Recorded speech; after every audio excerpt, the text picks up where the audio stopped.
at tila handa para sa mas malaking hamon. Para sa Raptors, ngayon na tamang panahon para mag-refocus at ayusin ang mga butas sa kanilang laro bago pa lumawak ang distansya sa standings. Sa sumunod na balita naman, sa isang mainit at puno ng aksyon sa Wells Fargo Center, muling pinatunayan ng Philadelphia Sixers na sila ay isang puwersa sa Eastern Conference kahit wala ang reigning MVP na si Joel Embiid, matapos nilang talunin ang Orlando Magic sa score na 136-124.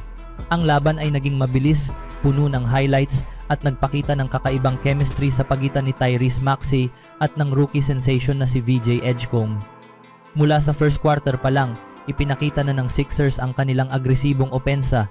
Si Maxey ay agad nag-init sa shooting, nagtala ng 15 puntos sa unang yugto habang ginamit ni Edgecombe ang kanyang bilis at athleticism upang makalusot sa depensa ng Magic. Dahil dito, nagtapos ang unang quarter sa 37-24